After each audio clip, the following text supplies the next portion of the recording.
12 मार्च को नमक सत्याग्रह की वर्षगांठ आयोजित की गई। इस मौके पर आंध्र प्रदेश के राजमहेंद्रवरम में महात्मा गांधी की 15 फीट ऊंची प्रतिमा का अनावरण किया गया। राजमहेंद्रवरम दरअसल राजमुंद्री का ही औपचारिक सरकारी नाम है। 6 अप्रैल तक 11 अन्य स्वतंत्रता सेनानियों की प्रतिमाओं का अनावरण किया जाएगा। ये प्रतिमाएं दांडी मार्च को प्रदर्शित करते हुए तैयार की जाएंगी। स्वतंत्रता संग्राम के दौरान महात्मा गांधी 5 बार राजमुंद्री आए थे। गौरतलब है कि 12 मार्च 1930 को महात्मा गांधी ने नमक पर कर के विरोध में दांडी मार्च शुरू किया था। ये गुजरात के साबरमती आश्रम से शुरू किया गया था। वे अपने 78 चुने हुए सत्याग्रहियों के साथ 5 अप्रैल 1930 को दांडी पहुंचे थे। 6 अप्रैल 1930 को नमक कानून को तोड़ा गया था। दांडी गुजरात के नवसारी जिले में स्थित एक गांव है। दक्षिण भारत में सविनय अवज्ञा आंदोलन के दौरान सी राजगोपालाचारी ने त्रिचिरापल्ली से वेदारण्यम तक की यात्रा नमक कानून तोड़ने के मकसद से की थी। नमक सत्याग्रह 3 मायनों में बेहद अहम था। इस सत्याग्रह ने पहली बार महात्मा गांधी को दुनिया की अटेंशन दिलाई थी। इसे यूरोपियन और अमेरिकन मीडिया द्वारा कवर किया गया था। दूसरा ये कि ये पहला राष्ट्रीय स्तर का बड़ा मौका था जिसमें महिलाओं ने भारी तादाद में हिस्सा लिया। कमला देवी चट्टोपाध्याय ने महात्मा गांधी को इसमें महिलाओं को भी शामिल करने के लिए तैयार किया था। तीसरी सबसे अहम बात यह कि इस सत्याग्रह ने ब्रिटिशर्स को यह एहसास करा दिया कि वे लंबे वक्त तक भारत पर कब्जा जारी नहीं रख पाएंगे। साथ ही इसी का नतीजा आगे जाकर गोलमेज सम्मेलन के तौर पर भी दिखता है। पहली बार भारतीय भेड़ियों को कैप्टिविटी से वन में रिलीज किया जाएगा। इन भेड़ियों को जूनागढ़ स्थित सक्करबाग जूलॉजिकल पार्क से उत्तरी गुजरात के वनों में छोड़ा जाएगा। अभी इन भेड़ियों को ट्रेनिंग दी जा रही है। इसका मकसद वाइल्ड हर्बीवोर मसलन नीलगाय, जंगली सुअर की संख्या को नियंत्रित करना है। वाइल्ड हर्बीवोर्स मतलब प्राइमरी कंज्यूमर यानी प्राथमिक उपभोक्ता से है। इन हर्बीवोर्स के द्वारा फसलों को नुकसान पहुंचाया जा रहा है। आपको बता दें कि 2018-19 में हुए एक सर्वे के मुताबिक भारत में भेड़ियों की संख्या 3100 आंकी गई थी। सबसे ज्यादा भेड़िए मध्य प्रदेश में, दूसरे नंबर पर राजस्थान में और तीसरे नंबर पर गुजरात में है। भेड़ियों की संख्या में कमी की वजह मालधारी समुदाय द्वारा अपने भेड़ों और बकरियों को बचाने के लिए भेड़ियों का शिकार किया जाना है। मालधारी गुजरात का जनजाति समुदाय है। ये गिर के वनों में रहते हैं। भारत में भेड़ियों के लिए कोई विशेष वाइल्ड लाइफ सेंचुरी नहीं बनाई गई है। इसके चलते भी भेड़ियों की संख्या में गिरावट दर्ज की गई है। वन्य जीव संरक्षण अधिनियम 1972 के अनुसूची 1 में इसे जगह दी गई है। स्वीडिश थिंक टैंक सिप्री यानी Stockholm International Peace Research Institute ने एक रिपोर्ट जारी की है। 2018 से लेकर 2022 के दौरान भारत दुनिया का सबसे बड़ा हथियार आयातक देश रहा है। इस दौरान रूस भारत के लिए सबसे बड़ा सप्लायर रहा है। हालांकि भारत के हथियारों में रूस का हिस्सा 64% से गिरकर 45% तक पहुंच गया है। वहीं फ्रांस भारत का दूसरा सबसे बड़ा हथियार सप्लायर है। रिपोर्ट के मुताबिक रूस भारत को सबसे ज्यादा हथियार निर्यात करता है। हालांकि अब इस पोजीशन को खतरा है। रूस के कई प्रतिद्वंद्वी इस क्षेत्र में उभर कर आए हैं। भारत ने घरेलू स्तर पर भी हथियारों का उत्पादन बढ़ा दिया है। भारत ने मेक इन इंडिया के तहत रक्षा क्षेत्र को खूब बढ़ावा दिया है। इसने भी रूस की स्थिति को प्रभावित किया है। भारत का सबसे बड़ा हथियार आयातक के तौर पर काबिज होने की प्रमुख वजह है चीन और पाकिस्तान के साथ चल रहा भारत का विवाद। आपको बता दें कि सिप्री एक स्वतंत्र अंतर्राष्ट्रीय संस्था है। यह हथियार नियंत्रण, निरस्त्रीकरण और विवाद आदि के क्षेत्र में रिसर्च को लेकर काम करता है। इसका गठन साल 1966 में हुआ था। यह स्वीडन की राजधानी स्टॉकहोम में स्थित है। नेपाली कांग्रेस के नेता रामचंद्र पौडेल ने नेपाल के राष्ट्रपति के तौर पर शपथ ली है। उन्होंने सुभाष चंद्र नेम्बांग को हराया है। उन्हें शपथ एक्टिंग चीफ जस्टिस के द्वारा दिलवाई गई। नेपाल के संविधान के मुताबिक देश का एक राष्ट्रपति होगा जो कि राष्ट्रीय एकता को बढ़ावा देने के लिए काम करेगा। राष्ट्रपति की मुख्य जिम्मेदारी संविधान की रक्षा करनी होगी। नेपाल ने साल 2006 में रिपब्लिक बनने के साथ साथ प्रेसिडेंट सिस्टम को अपनाया था। राष्ट्रपति का कार्यकाल 5 साल का होता है। एक व्यक्ति 2 से ज्यादा बार राष्ट्रपति नियुक्त नहीं हो सकता। गौरतलब है कि नेपाल में नए संविधान को साल 2015 में अपनाया गया था। नेपाल एक लैंडलॉक्ड कंट्री है। यह अपनी सीमा भारत के राज्य उत्तराखंड, उत्तर प्रदेश, बिहार, पश्चिम बंगाल और सिक्किम से साझा करता है। इसके अलावा नेपाल तिब्बत से भी सीमा साझा करता है। नेपाल भारत और चीन के बीच बफर स्टेट की तरह काम करता है। यहाँ की 81% आबादी हिंदू है, इसलिए नेपाल के राजनेता इसे हिंदू राज्य घोषित करने की मांग करते हैं। हालांकि नेपाल का संविधान इसे सेकुलर स्टेट घोषित करता है। नेपाल अपने पशुपतिनाथ मंदिर और माया देवी मंदिर के लिए प्रसिद्ध है। एशिया के ज्योतिपुंज कहे जाने वाले गौतम बुद्ध की जन्मस्थली लुम्बिनी नेपाल में ही स्थित है। आइए जल्दी से देखते हैं आज की बुलेटिन पर आधारित क्या सवाल बन सकते हैं। पहला सवाल है, निम्नलिखित कथनों पर विचार कीजिए। मालधारी समुदाय गुजरात से संबंधित है। नेपाल घोषित तौर पर एक हिंदू राष्ट्र है। महात्मा गांधी ने अपने जीवन काल में राजमुंद्री की यात्रा कभी नहीं की थी। उपर्युक्त में से सही कथन या कथनों को चुनना है, केवल 1 और 2, केवल 2 और 3, केवल 1 या फिर 1, 2 और 3। दूसरा प्रश्न है, सिप्री ने हाल ही में एक रिपोर्ट जारी की है। इसके मुताबिक भारत को हथियारों के मामले में निम्नलिखित में से किस श्रेणी में रखा जा सकता है? सबसे बड़े आयातक, सबसे बड़े निर्यातक, सबसे बड़े निर्माता या फिर हथियार कंपनियों के मामले में शीर्ष देश। आइए देखें पिछले बुलेटिन पर आधारित मैंने क्या सवाल पूछे थे और उनके सही जवाब क्या है। पहला सवाल, भारत और बांग्लादेश के बीच फ्रेंडशिप पाइपलाइन को लेकर समझौता हुआ है। यह पाइपलाइन सिलीगुड़ी से लेकर पार्वतीपुर तक जाती है। पार्वतीपुर स्थित है त्रिपुरा, पश्चिम बंगाल, बांग्लादेश, असम। इस प्रश्न का सही जवाब है विकल्प सी यानी कि बांग्लादेश। अगला प्रश्न था, निम्नलिखित कथनों पर विचार कीजिए। विश्व मौसम विज्ञान संगठन यूएन से संबंधित नहीं है। टिड्डी से संबंधित भविष्यवाणी के लिए WMO जिम्मेदार है। ग्लोबल क्लाइमेट रिपोर्ट UNEP के द्वारा जारी की जाती है। सही कथन या कथनों को कूट से चुनना था, केवल 1 और 2, केवल 2, केवल 1 और 3 या फिर 1, 2 और 3। सही जवाब है विकल्प बी यानी केवल दूसरा कथन सही है। विश्व मौसम विज्ञान संगठन यूनाइटेड नेशंस की विशेषीकृत एजेंसी है। ग्लोबल क्लाइमेट रिपोर्ट WMO जारी करता है। नई दिल्ली में शेयर्ड बुद्धिस्ट हेरिटेज पर पहली अंतर्राष्ट्रीय कॉन्फ्रेंस आयोजित की जा रही है। ये कॉन्फ्रेंस भारत का SCO देशों के साथ सभ्यता के स्तर पर जुड़ाव के मद्देनजर की गई है। 2 दिन चलने वाली इस कॉन्फ्रेंस में SCO देशों के बीच बौद्ध धर्म के बीच की समानताओं पर बात की जाएगी। ये कॉन्फ्रेंस संस्कृति मंत्रालय, विदेश मंत्रालय और इंटरनेशनल बुद्धिस्ट कन्फेडरेशन के द्वारा आयोजित की जा रही है। SCO यानी शंघाई कोऑपरेशन ऑर्गेनाइजेशन एक स्थायी अंतर्राष्ट्रीय अंतर सरकारी संस्था है, जिसकी स्थापना 15 जून 2001 को कजाकिस्तान, चीन, किर्गिस्तान, रूस, तजाकिस्तान, उज्बेकिस्तान के द्वारा की गई थी। उज्बेकिस्तान के अलावा बाकी देश इससे पहले शंघाई 5 के सदस्य थे। इसका सचिवालय बीजिंग में स्थित है। एक अन्य महत्वपूर्ण निकाय committee of the regional anti terrorist structure यानी रैट्स ताशकंद उज्बेकिस्तान में स्थित है। इसका मकसद सदस्यों के मध्य आपसी विश्वास को मजबूत करना है, साथ ही ऊर्जा, परिवहन, पर्यटन, पर्यावरण संरक्षण आदि विषयों पर सहयोग विकसित करना है। वर्तमान में इसमें कुल 8 देश हैं जिन्हें पूर्ण सदस्य का दर्जा प्राप्त है।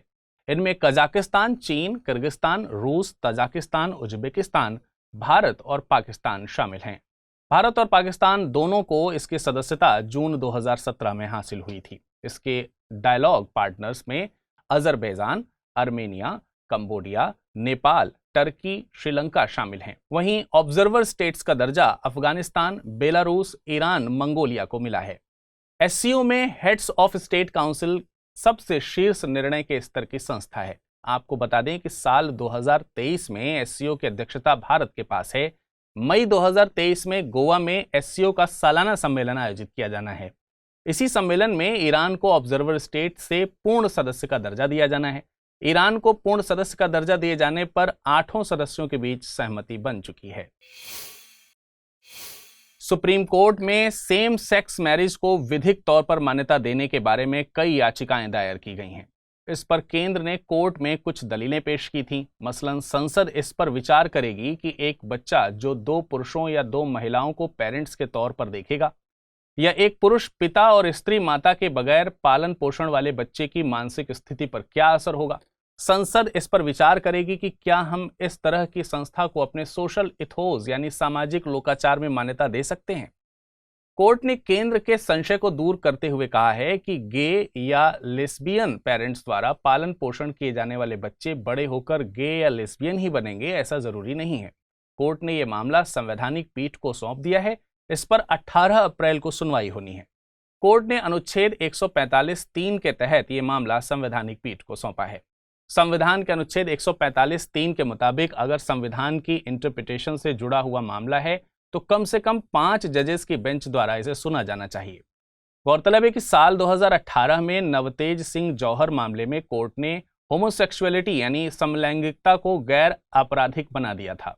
कोर्ट के मुताबिक शादी और प्रेम का अधिकार सिर्फ एक वर्ग तक सीमित नहीं हो सकता। जब सेम सेक्स कपल की शादी को मान्यता नहीं दी जाती तो यह उनके पार्टनर को चुनने के अधिकार का भी उल्लंघन करता है। यह व्यक्ति की गरिमा और आत्मसम्मान को भी सीमित करता है, जिसे अनुच्छेद 14 और 21 के तहत संरक्षित किया गया है। याचिका में स्पेशल मैरिज एक्ट 1954 के तहत सेम सेक्स कपल को इंटरकास्ट और इंटरफेथ कपल की तरह संरक्षण की मांग की गई है। याचिका में कहा गया है कि पर्सनल लॉज में छेड़छाड़ की जरूरत नहीं है, लेकिन स्पेशल मैरिज एक्ट 1954 को जेंडर न्यूट्रल बनाए जाने की जरूरत है। आपको बता दें कि दुनिया में 133 देश ऐसे हैं जहां पर समलैंगिकता को गैर आपराधिक करार किया गया है। वहीं केवल 32 देशों में सेम सेक्स मैरिज को विधिक तौर पर मान्यता दी गई है। GCF यानी ग्रीन क्लाइमेट फंड बोर्ड की 35वीं बैठक रवांडा के किगाली में आयोजित की जा रही है। GCF का बोर्ड स्वतंत्र है। यह कॉन्फ्रेंस ऑफ पार्टीज कन्वेंशन से निर्देशित होता है। ग्रीन क्लाइमेट फंड दुनिया का सबसे बड़ा क्लाइमेट फंड है। इसका मकसद विकासशील देशों को जलवायु परिवर्तन से जुड़ी योजनाओं के लिए फंड मुहैया कराना है। इसका गठन UNFCCC यानी UN framework of convention on climate change के तहत किया गया था। GCF का सचिवालय साउथ कोरिया के इंचियान में स्थित है। GCF पेरिस समझौते के तहत तय किए गए लक्ष्यों को पूरा करने में भी अहम है। यह विकासशील देशों को NDC यानी नेशनल डिमांड कंट्रीब्यूशन पूरा करने में मदद करता है। यह 4 क्षेत्रों में निवेश करता है। इसमें सतत ऊर्जा और उद्योग, इंसानी सुरक्षा, आजीविका, लैंड यूज यानी भूमि उपयोग शामिल हैं। जलवायु परिवर्तन से मतलब तापमान और मौसम से होने वाले दीर्घकालिक बदलाव से है। ये बदलाव प्राकृतिक कारणों से भी होते हैं, मसलन सोलर साइकिल में आने वाला अंतर। हालांकि एक लंबे वक्त से जलवायु परिवर्तन के लिए मानवीय गतिविधियां जिम्मेदार बनी हुई हैं। इसमें जीवाश्म ईंधनों का प्रयोग प्रमुख है। जीवाश्म ईंधनों से जलने से उत्सर्जित होने वाली ग्रीनहाउस गैसें तापमान को बढ़ाने के लिए जिम्मेदार हैं। इस खबर की अहमियत को समझने के लिए साल 2015 में UPSC की प्रारंभिक परीक्षा में पूछे गए सवाल पर आइए करते हैं गौर। प्रश्न था, हरित जलवायु निधि ग्रीन क्लाइमेट फंड के बारे में निम्नलिखित में से कौन सा या कौन से कथन सही है या हैं? पहला, यह विकासशील देशों को जलवायु परिवर्तन का सामना करने हेतु अनुकूलन और न्यूनीकरण पद्धतियों में सहायता देने के आशय से बनी है। दूसरा, इसे UNEP, OEC, एशिया विकास बैंक और विश्व बैंक के तत्वाधान में स्थापित किया गया है। नीचे दिए गए कूट का प्रयोग कर सही उत्तर को चुनिए। केवल एक, केवल दो, एक और दो दोनों, ना तो एक ना ही दो। इस प्रश्न का सही जवाब है विकल्प ए। आर्थिक समृद्धि से ज्यादा अपने पर्यावरण को तरजीह देने वाला भूटान दुनिया के लिए मिसाल बनने वाला है। भूटान दिसंबर 2023 तक UN की LDC यानी अल्प विकसित देशों की सूची से बाहर होने वाला है। यह अपग्रेडेशन खुशी की वजह है, लेकिन इस पर कुछ चिंताएं भी जाहिर की जा रही हैं। मसलन LDC होने के नाते भूटान को मिलने वाली सुविधाएं अब हासिल नहीं होंगी। गौरतलब है कि LDC UN द्वारा तैयार की गई ऐसे देशों की सूची है जो सामाजिक आर्थिक विकास के पैमाने पर निम्नतम स्तर प्रदर्शित करते हैं। ये अवधारणा साल 1960 में आई, हालांकि इन देशों की लिस्टिंग साल 1971 में की गई थी। किसी देश को LDC घोषित करने के लिए UN 3 शर्तों को परखता है। पहली शर्त है, प्रति व्यक्ति आय का 3 सालों का औसत $1230 से कम होना चाहिए। दूसरी शर्त के मुताबिक पोषण, स्वास्थ्य और शिक्षा जैसे संकेतकों पर खराब प्रदर्शन करना होना चाहिए। तीसरी शर्त के मुताबिक देश को आर्थिक तौर पर सुभेद्य होना चाहिए, मसलन प्राकृतिक आपदाएं और संरचनात्मक बाधाओं की मौजूदगी होनी चाहिए। UN 3 सालों में इस सूची के देशों को रिव्यू कर सकता है। वर्तमान में कुल 46 देश LDC के तौर पर सूचीबद्ध हैं। किसी देश को इस सूची से बाहर होने के लिए कुछ शर्तों को पूरा करना होता है। लगातार 2 रिव्यू के दौरान देश की प्रति व्यक्ति राष्ट्रीय आय कम से कम $1240 होनी चाहिए। साथ ही शिक्षा, स्वास्थ्य और पोषण के संकेतकों पर सुधार की स्थिति दिखनी चाहिए। इसके अलावा राष्ट्र को अचानक आने वाले आपदाओं से निपटने में तैयारी दिखनी होनी चाहिए। चलिए, अब समय है आज के बुलेटिन पर आधारित प्रश्नों पर बात करने की। पहला प्रश्न है, निम्नलिखित कथनों पर विचार कीजिए। भारत शंघाई कोऑपरेशन ऑर्गेनाइजेशन का संस्थापक सदस्य है। शंघाई कोऑपरेशन ऑर्गेनाइजेशन का मुख्यालय शंघाई में है। नीचे दिए गए कूट का प्रयोग कर सही उत्तर को चुनिए। केवल एक, केवल दो, एक और दो दोनों, ना तो एक ना ही दो। अगला प्रश्न है, भारत में समलैंगिकता अपराध नहीं है, निम्नलिखित में से किस मामले में सुप्रीम कोर्ट ने इसे गैर आपराधिक घोषित किया था? जनहित अभियान बनाम भारत संघ, नवतेज सिंह जौहर मामला, उन्नी कृष्णन बनाम आंध्र प्रदेश राज्य, मेनका गांधी बनाम भारत संघ। चलिए अब बात कर लेते हैं पिछले बुलेटिन पर आधारित प्रश्नों की और जानते हैं उनके सही उत्तर। पहला प्रश्न था, निम्नलिखित कथनों पर विचार कीजिए। मालाधारी समुदाय गुजरात से संबंधित है। नेपाल घोषित तौर पर एक हिंदू राष्ट्र है। महात्मा गांधी ने अपने जीवन काल में राजमुंद्री की यात्रा कभी नहीं की थी। उपयुक्त में से सही कथन या कथनों का चुनाव कीजिए। केवल 1 और 2, केवल 2 और 3, केवल 1 या फिर 1, 2 और 3। इसका सही जवाब है विकल्प सी, यानी केवल पहला कथन सही है। नेपाल घोषित तौर पर एक सेक्युलर स्टेट है। महात्मा गांधी स्वतंत्रता संघर्ष के दौरान 5 बार राजमुंद्री गए थे। अगला प्रश्न है, SIPRI यानी सिपरी ने हाल ही में एक रिपोर्ट जारी की जिसके मुताबिक भारत को हथियारों के मामले में निम्नलिखित में से किस श्रेणी में रखा जा सकता है? सबसे बड़े आयातक, सबसे बड़े निर्यातक, सबसे बड़े निर्माता या फिर हथियार कंपनी के मामले में शीर्ष देश? इसका सही विकल्प है ए।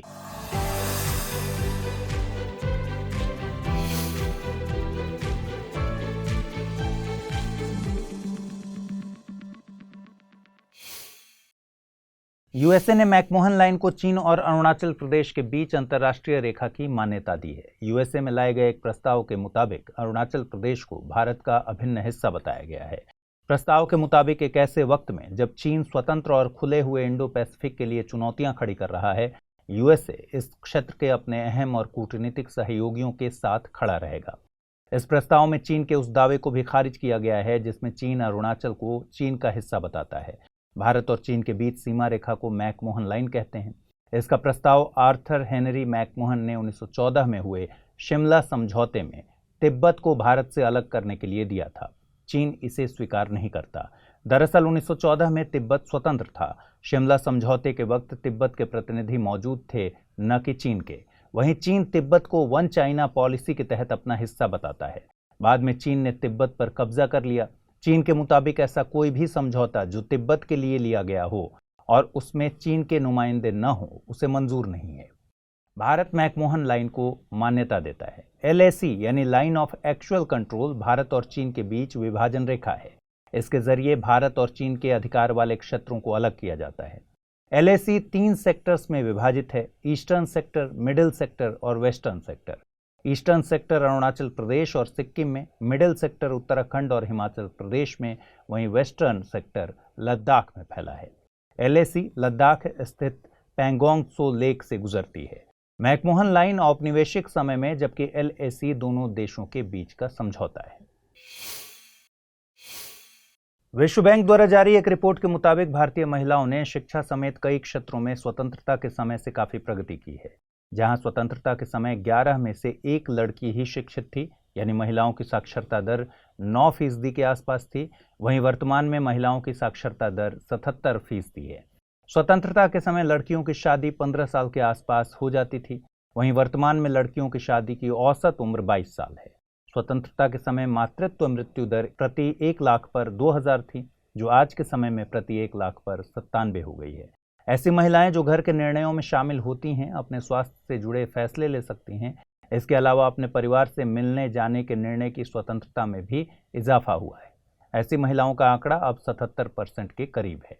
ऐसी महिलाएं जो अपने खुद के धन से जुड़े फैसले ले सकती हैं, उनकी संख्या 85% के करीब है। इन निर्णयों में खुद का धन खर्च करने से जुड़े फैसले भी शामिल हैं। RBI ने IREDA यानी Indian renewable energy development agency को IFC यानी इंफ्रास्ट्रक्चर फाइनेंस कंपनी का दर्जा दिया है। अभी तक इसे इन्वेस्टमेंट एंड क्रेडिट कंपनी का दर्जा हासिल था। गौरतलब है कि भारत सरकार ने 2030 तक 500 गीगावाट का नवीकरणीय ऊर्जा क्षमता हासिल करने का लक्ष्य रखा है। IFC का दर्जा मिलने के बाद IREDA को नवीकरणीय ऊर्जा की फाइनेंसिंग को लेकर ज्यादा एक्सपोजर भी मिलेगा। साथ ही ब्रांड वैल्यू बढ़ने से निवेशकों के विश्वास में भी इजाफा होगा। IREDA एक कैटेगरी 1 मिनी रत्न कंपनी है। इसे नवीन और नवीकरणीय ऊर्जा मंत्रालय के तहत प्रशासित किया जाता है। इसे साल 1987 में एक नॉन बैंकिंग फाइनेंस कंपनी के तौर पर गठित किया गया था। आपको बता दें कि आईएफसी से मतलब है एक ऐसी लोन कंपनी जो जमा स्वीकार नहीं करती। आरबीआई द्वारा आईएफसी का दर्जा हासिल करने के लिए कंपनी को कुछ शर्तों का पालन करना होता है। पहली शर्त है, कंपनी की कुल संपत्ति का तकरीबन 75% अवसंरचनात्मक लोन्स में जाना चाहिए। दूसरी शर्त के मुताबिक कंपनी की नेटवर्थ कम से कम 300 करोड़ रुपए की होनी चाहिए। क्रेडिट रेटिंग एजेंसीज जैसे कि क्रिसिल, फिच आदि के द्वारा कंपनी को ए रेटिंग या इसके समकक्ष रेटिंग हासिल होना चाहिए। बार काउंसिल ऑफ इंडिया ने rules for registration and regulation of foreign lawyers and foreign law firms in India 2022 जारी किए हैं। इनमें विदेशी वकीलों को भी कुछ मामलों में भारत में प्रैक्टिस की इजाजत दी गई है। इन मामलों में विदेशी कानून, अंतर्राष्ट्रीय विधिक मामले और मध्यस्थता संबंधी मुद्दे शामिल हैं। काउंसिल के मुताबिक ये फैसला भारत और विदेश दोनों के वकीलों के लिए फायदे का साबित होगा। भारत में विदेशी वकीलों की प्रैक्टिस सीमित और नियमित रहेगी। विदेशी वकील कोर्ट की सुनवाई में शामिल नहीं हो सकते, केवल विधिक सलाह मुहैया करा सकते हैं। नियमों के मुताबिक बार काउंसिल किसी देश से लॉयर्स को रजिस्टर करने की संख्या को सीमित भी कर सकती है। आपको बता दें कि बार काउंसिल ऑफ इंडिया एक सांविधिक संस्था है। इसे संसद ने एडवोकेट्स एक्ट 1961 के तहत गठित किया था। इस अधिनियम के तहत काउंसिल के कार्य भी निर्धारित किए गए हैं। बार काउंसिल ऑफ इंडिया वकीलों के हितों की रक्षा, कानूनी सुधार, वकीलों के लिए कोड ऑफ कंडक्ट तैयार करना और गरीबों को विधिक सहायता मुहैया कराने के लिए जिम्मेदार है। आइए जल्दी से देखें बुलेटिन पर आधारित क्या सवाल बन सकते हैं। पहला सवाल है, मैकमोहन लाइन किन दो देशों के बीच की सीमा रेखा है? भारत पाकिस्तान, भारत चीन, भारत अफगानिस्तान या फिर भारत बांग्लादेश। अगला सवाल है, बार काउंसिल ऑफ इंडिया के संबंध में निम्नलिखित कथनों पर विचार कीजिए। यह एक सांविधिक संस्था है। यह ग्रांट्स या डोनेशन स्वीकार नहीं कर सकती। एडवोकेट्स एक्ट 1961 के तहत इसे गठित किया गया था। उपर्युक्त में से सही कथन या कथनों को चुनना है, केवल 1 और 2, केवल 1 और 3, केवल 2 और 3 या फिर केवल 2। चलिए जल्दी से देखें पिछले बुलेटिन पर आधारित क्या सवाल पूछे गए थे और उनके सही जवाब क्या हैं। पहला सवाल था, निम्नलिखित कथनों पर विचार कीजिए। भारत शंघाई कोऑपरेशन ऑर्गेनाइजेशन का संस्थापक सदस्य है। शंघाई कोऑपरेशन ऑर्गेनाइजेशन का मुख्यालय शंघाई में है। नीचे दिए गए कूट का प्रयोग कर सही उत्तर चुनना था। केवल 1, केवल 2, 1 और 2 दोनों, न तो 1 और न ही 2। सही जवाब है विकल्प डी, यानी दोनों ही कथन गलत हैं। भारत शंघाई कोऑपरेशन ऑर्गेनाइजेशन में जून 2017 में शामिल हुआ था। शंघाई कोऑपरेशन ऑर्गेनाइजेशन का मुख्यालय बीजिंग में है। अगला सवाल था, भारत में समलैंगिकता अपराध नहीं है। निम्नलिखित में से किस मामले में सुप्रीम कोर्ट ने इसे गैर आपराधिक घोषित किया था? जनहित अभियान बनाम भारत संघ, नवतेज सिंह जौहर मामला, उन्नीकृष्णन बनाम आंध्र प्रदेश राज्य या फिर मेनका गांधी बनाम भारत संघ। सही जवाब है इसका विकल्प बी, यानी नवतेज सिंह जौहर मामला। भारत और विश्व बैंक के बीच एक समझौता हुआ है। यह समझौता 4 राज्यों में ग्रीन नेशनल हाईवेज कॉरिडोर को लेकर हुआ। इन राज्यों में हिमाचल प्रदेश, राजस्थान, उत्तर प्रदेश और आंध्र प्रदेश शामिल हैं। 781 किलोमीटर लंबे हाईवेज के लिए विश्व बैंक $500 मिलियन का लोन मुहैया कराएगी। International bank for reconstruction and development द्वारा दिए जा रहे इस लोन को मैच्योरिटी पीरियड 18.5 साल दिया गया है। गौरतलब है कि नेशनल हाईवेज रोड ट्रैफिक के 40% का भार उठाते हैं। इनमें अपर्याप्त क्षमता, कमजोर ड्रेनेज व्यवस्था और एक्सीडेंट के लिए स्पॉट मौजूद हैं। इस प्रोजेक्ट के तहत वर्तमान अवसंरचना में मौजूद खामियों को दूर किया जाएगा। आपको बता दें कि ग्रीन नेशनल हाईवेज कॉरिडोर के तहत नेशनल हाईवेज के किनारे पेड़ पौधे लगाए जाएंगे, जिससे वायु प्रदूषण का प्रभाव कम हो सकेगा। ये वायु प्रदूषकों के लिए प्राकृतिक सिंक का काम करेंगे। इससे मृदा अपरदन को रोकने में भी मदद मिलेगी। विश्व बैंक समूह में कुल 5 संस्थाएं हैं। International bank for reconstruction and development, international development association, international finance corporation, multilateral guarantee agency और international centre for the settlement of investment disputes. IBRD और IDA को सम्मिलित रूप से विश्व बैंक कहते हैं। CMFRI यानी central marine fisheries research Institute ने एक रिपोर्ट जारी की है। इसके मुताबिक भारत में मरीन फिशरीज का कार्बन फुटप्रिंट वैश्विक स्तर के मुकाबले काफी कम है। देश का मरीन फिशरीज से होने वाला उत्सर्जन 16.3% है। भारत में प्रति टन मछलियों पर 1.32 टन कार्बन डाइऑक्साइड उत्सर्जित होती है। वैश्विक स्तर पर यह आंकड़ा 2 टन से ज्यादा है। CMFRI ने ये आंकड़ा प्री हार्वेस्टिंग से लेकर मार्केटिंग तक का निकाला है। फिशरीज में जिन ट्रॉलर्स की मदद से मछलियां पकड़ी जाती हैं वे फ्यूल से चलते हैं, जो कि उत्सर्जन का मुख्य स्रोत है। आपको बता दें कि फिशरीज देश में तेजी से ग्रोथ करने वाला क्षेत्र है। इसे सनराइज सेक्टर की संज्ञा दी गई है। यह क्षेत्र 28 मिलियन से ज्यादा लोगों को रोजगार और आय के साधन मुहैया कराता है। भारत मछली उत्पादन में दुनिया में तीसरा सबसे बड़ा देश है। इस क्षेत्र का विकास करने के मकसद से प्रधानमंत्री मत्स्य संपदा योजना को मंजूरी दी गई है। स्विस कंपनी IQ एयर ने वर्ल्ड एयर क्वालिटी रिपोर्ट जारी की है। रिपोर्ट के मुताबिक भारत दुनिया का 8वां सबसे ज्यादा प्रदूषित देश है। भारत के 2 शहर भिवाड़ी और दिल्ली दुनिया के सबसे प्रदूषित शहरों की सूची में शामिल हैं।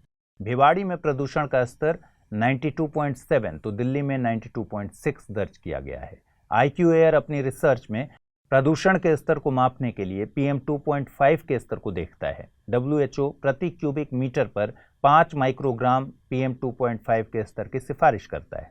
रिपोर्ट के मुताबिक केंद्रीय और दक्षिण एशिया में भारत और पाकिस्तान ऐसे देश हैं जहां वायु की गुणवत्ता खराब है। यहां की तकरीबन 60% आबादी ऐसी है जो उन क्षेत्रों में रहती है जहां PM2.5 का स्तर WHO द्वारा निर्धारित सीमा से ज्यादा है। पाकिस्तान का लाहौर दुनिया का सबसे प्रदूषित शहर है। वहीं देशों में अफ्रीका का चाड प्रदूषण के मामले में नंबर 1 पर है। चीन का एकमात्र शहर होतान दुनिया के 20 सबसे ज्यादा प्रदूषित शहरों की सूची में शामिल है। ये लाहौर के बाद दूसरे नंबर पर है। आपको बता दें कि PM2.5 एक वायुमंडलीय कण है जिसका डायमीटर यानी व्यास 2.5 माइक्रोमीटर से कम होता है, जो मानव बाल के व्यास का लगभग 3% है। यह श्वसन संबंधी समस्याओं का कारण बनता है। दृश्यता यानी विजिबिलिटी को कम करता है। 16 मार्च को भारत में राष्ट्रीय टीकाकरण दिवस के तौर पर मनाया जाता है। इस दिन का आयोजन मानवीय स्वास्थ्य के लिए वैक्सीनेशन की अहमियत को लेकर किया जाता है। साथ ही यह दिन डॉक्टर्स, फ्रंटलाइन वर्कर्स के काम के महत्व को बताने के लिए भी मनाया जाता है। कोविड के दौरान इस वर्ग की मेहनत के बदौलत ही देश में कोविड के संक्रमण को बढ़ने से रोका जा सका। गौरतलब है कि कोविड के संक्रमण को रोकने में वैक्सीनेशन की अहम भूमिका रही। इस दिन को पहली बार भारत सरकार द्वारा साल 1995 में मनाया गया था। इसी दिन देश को पोलियो मुक्त बनाने के लिए pulse polio immunisation programme launch किया गया था। 16 मार्च 1995 को पोलियो की वैक्सीन की पहली खुराक दी गई थी। 27 मार्च 2014 को WHO द्वारा भारत को पोलियो मुक्त देश का सर्टिफिकेट दिया गया था। अब भारत मीजल्स और रुबेला जैसे रोगों के उन्मूलन की तरफ बढ़ रहा है। देश में 324 मिलियन बच्चों को इन रोगों से लड़ने के लिए वैक्सीन लगाई जा चुकी है। देश में टीकाकरण की प्रक्रिया को तेज करने के लिए साल 2014 में मिशन इंद्रधनुष लॉन्च किया गया था। मिशन इंद्रधनुष के तहत 12 वैक्सीन प्रिवेंटेबल डिजीज यानी डिप्थीरिया, काली खांसी, टेटनस, पोलियो, टीबी यानी ट्यूबरकुलोसिस, हेपेटाइटिस बी, मेनिंजाइटिस और pneumonia, haemophilus influenza type B injections, Japanese encephalitis, rotavirus vaccine, pneumococcal conjugate vaccine और मीजल्स रुबेला के लिए वैक्सीन दी जाती है। US Center for Disease Control and Prevention के मुताबिक पोलियो एक खतरनाक बीमारी है जो तंत्रिका तंत्र को प्रभावित करती है। इसका वायरस संक्रमित व्यक्ति के मल में रहता है, इसलिए हाथों की सफाई का ध्यान न रखने पर दूसरों को भी संक्रमण हो सकता है। पोलियो का वायरस इंटेस्टाइन में मल्टीप्लाई होता है, जहां से यह नर्वस सिस्टम को संक्रमित करता है और पैरालिसिस का कारण भी बन सकता है। पोलियो से पैरालाइज होने के बाद कोई इलाज नहीं है। हालांकि पोलियो के संक्रमण को वैक्सीन से रोका जा सकता है। पोलियो वायरस के 3 वेरिएंट्स होते हैं। किसी देश को पोलियो मुक्त घोषित करने के लिए इन तीनों प्रकारों का वाइल्ड ट्रांसमिशन रुकना जरूरी है। आइए जल्दी से देखते हैं आज के बुलेटिन पर क्या प्रश्न बन सकते हैं। पहला सवाल, हाल ही में भारत और विश्व बैंक के बीच एक समझौता हुआ है। यह समझौता 4 राज्यों में ग्रीन नेशनल हाईवेज कॉरिडोर को लेकर हुआ है। इन राज्यों में शामिल हैं राजस्थान, उत्तर प्रदेश, गुजरात, हिमाचल प्रदेश। कूट का प्रयोग कर सही उत्तर चुनिए। 1, 2 और 3, 1, 3 और 4, 1, 2 और 4 या फिर 1, 2, 3 और 4। अगला सवाल है, मिशन इंद्रधनुष से संबंधित है कृषि से, टीकाकरण से, ट्रांसजेंडर व्यक्तियों के अधिकारों से या फिर पर्यावरण से। आइए जल्दी से देखें पिछले बुलेटिन पर आधारित क्या सवाल मैंने पूछे थे और उसके सही जवाब क्या है। मैकमोहन लाइन किन 2 देशों के बीच की सीमा रेखा है? भारत पाकिस्तान, भारत चीन, भारत अफगानिस्तान या फिर भारत बांग्लादेश। सही जवाब है बी यानी भारत और चीन। अगला सवाल पूछा गया था, बार काउंसिल ऑफ इंडिया के संबंध में निम्नलिखित कथनों पर विचार कीजिए। यह एक सांविधिक संस्था है, यह ग्रांट्स या डोनेशन स्वीकार नहीं कर सकती।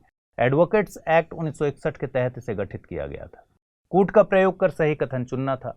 केवल 1 और 2, केवल 1 और 3, केवल 2 और 3 या फिर केवल 2। प्रश्न का सही जवाब है विकल्प बी, यानी केवल 1 और 3 सही है। दूसरा कथन गलत है।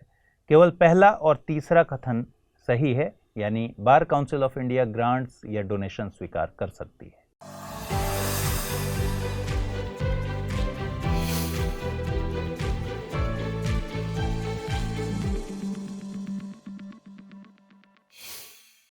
केंद्र सरकार ने राज्यों और संघ शासित प्रदेशों को पर्यटन को उद्योग का दर्जा देने की सिफारिश की है। उद्योग का दर्जा मिलने से पर्यटन क्षेत्र ज्यादा प्रतिस्पर्धात्मक यानी कॉम्पिटिटिव हो जाएगा, जिससे निवेश बढ़ने के साथ हॉस्पिटैलिटी प्रोजेक्ट्स की लागत में भी कमी आएगी। इससे इन प्रोजेक्ट से निवेश में इजाफा होगा। वर्तमान में 10 राज्य और 1 संघ शासित प्रदेश ने पर्यटन को उद्योग का दर्जा दिया है। इन राज्यों में गुजरात, केरल, राजस्थान, पंजाब, गोवा, कर्नाटक, उत्तराखंड, महाराष्ट्र, जम्मू कश्मीर, हिमाचल प्रदेश और त्रिपुरा शामिल हैं। UNWTO यानी United Nations World Tourism Organization के मुताबिक पर्यटन एक सामाजिक, सांस्कृतिक और आर्थिक अवधारणा है जिसमें लोगों का संचलन या मूवमेंट किसी निजी या व्यावसायिक मकसद से किसी स्थान या देश में होता है। वहीं पर्यटक वह व्यक्ति है जो अपने घर से कम 80 किलोमीटर दूर तक किसी निजी या व्यावसायिक या किसी अन्य कारण से कम 24 घंटे के लिए यात्रा करता है। यह परिभाषा UNWTO ने एक अवधारणा के तौर पर दी है। जरूरी नहीं है कि हर पर्यटन या पर्यटक इस दायरे में आए। इस परिभाषा के मुताबिक पर्यटन को 3 प्रकारों में बांटा जा सकता है। पहला है डोमेस्टिक टूरिज्म यानी घरेलू पर्यटन, दूसरा है इनबाउंड टूरिज्म, वहीं तीसरा प्रकार है आउटबाउंड टूरिज्म।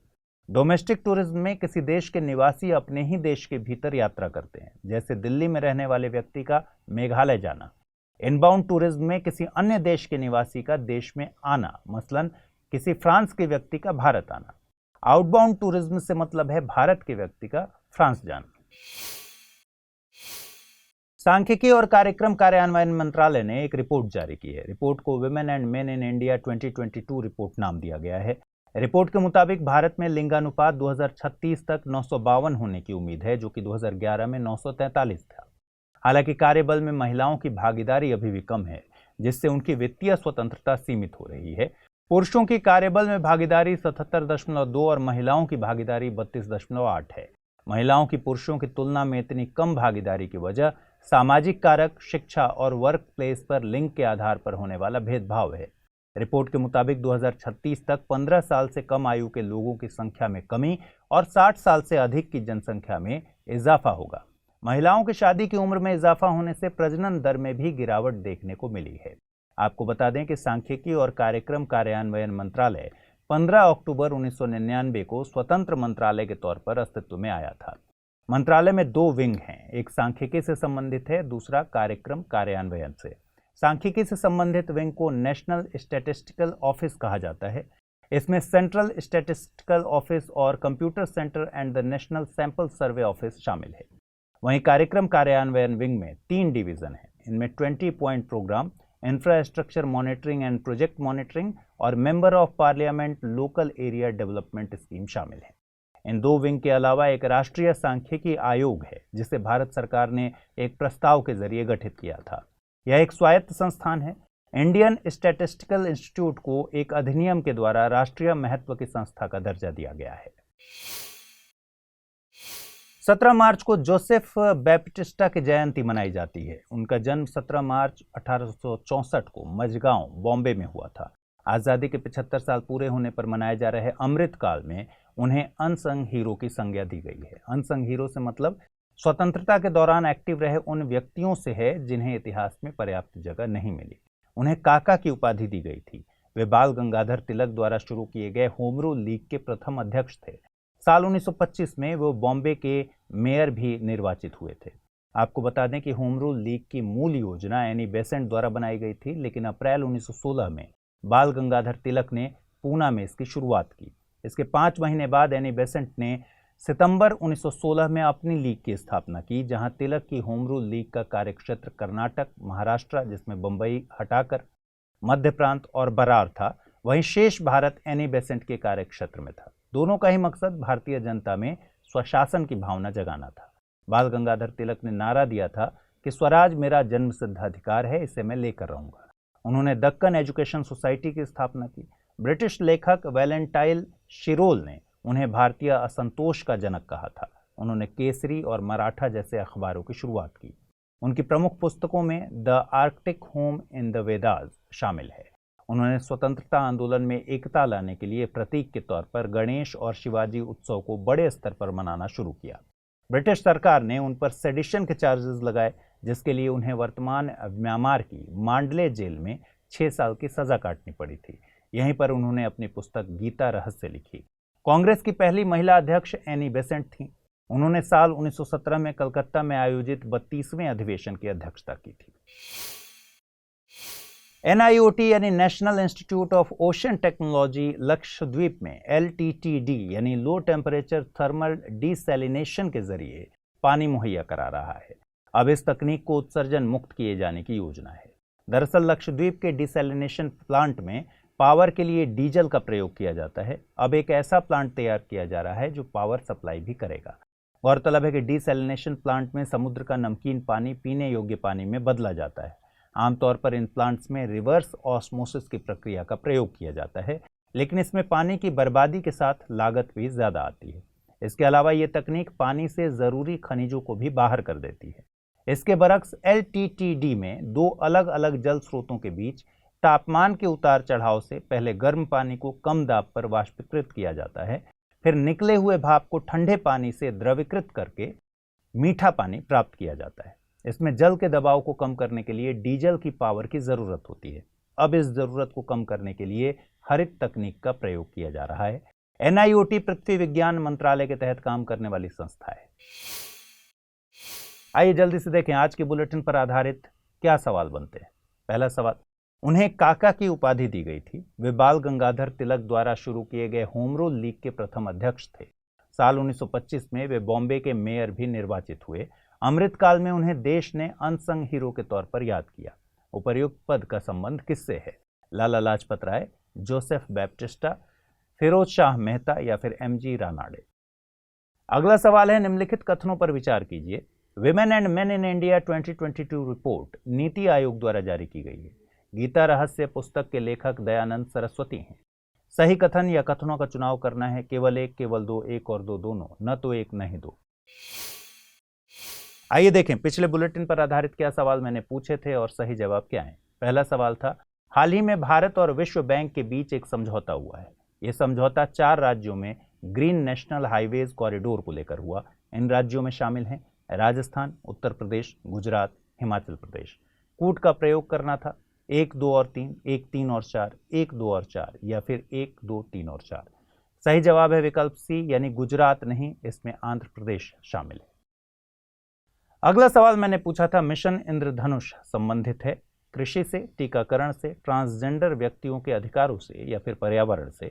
सही जवाब है मिशन इंद्रधनुष टीकाकरण से संबंधित है, यानी इसका ऑप्शन होगा बी।